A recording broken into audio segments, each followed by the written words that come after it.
Well, thanks. I mean, I guess I think you do need to choose. I think there's a couple of choices, the new UA choice and the I think Regent Perdue referred to a decentralized choice.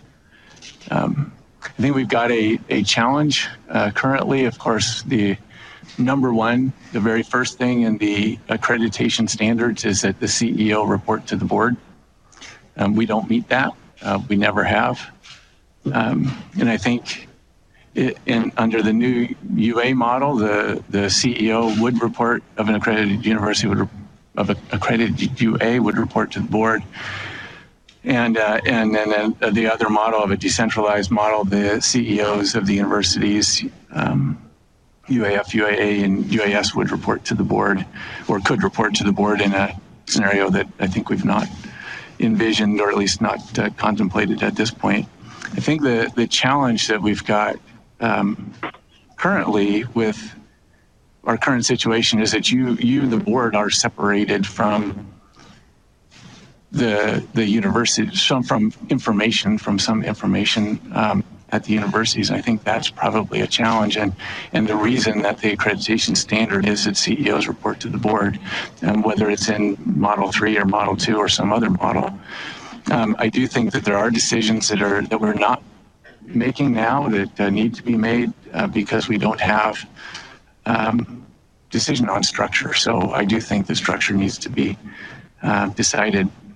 I do think that the 1 versus 3 discussion, the tension between 1 and 3, does create inefficiency, whether we're 1 university or 3. And I think that's a question of oneness versus oneness and sameness versus what is seamless, and whether it's important to be 1 or whether it's important to be 3. And I think about in the state, we still have municipalities, and municipalities still have their administration. We have a state administration. The federal administration in Washington, D.C., we still have states and states administrations.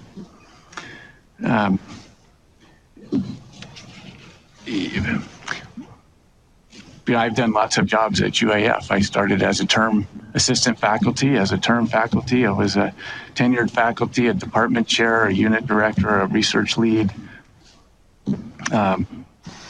associate vice chancellor, interim vice chancellor. I've been the vice president and the chancellor. And I think, one of the things that I see is opportunity for entrepreneurism. And I think one thing that sameness does is reduces our ability for entrepreneurialism on our campuses. And I think one example is tuition. UAF is way below our peers in tuition.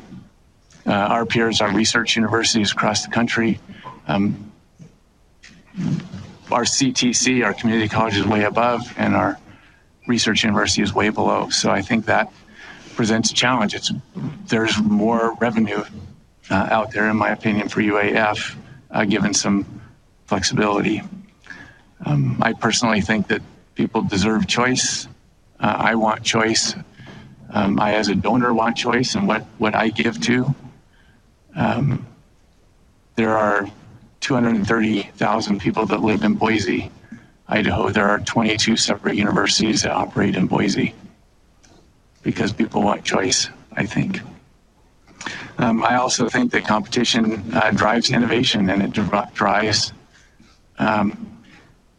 companies to get leaner, because if they're competing for, whether it's for students, whether we're competing in Alaska or competing outside of Alaska. UAF's research competitors are University of Washington. We need to be able to compete with them.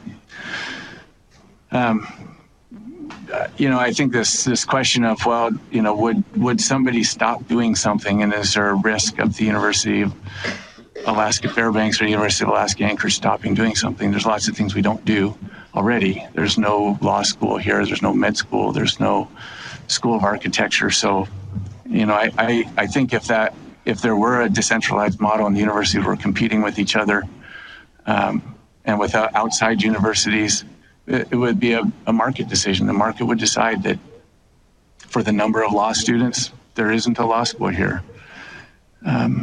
I think that during strategic pathways, both the Anchorage and Fairbanks communities said we want a school of business and we want a school of engineering, and if there's the market to support those two, then they would both exist.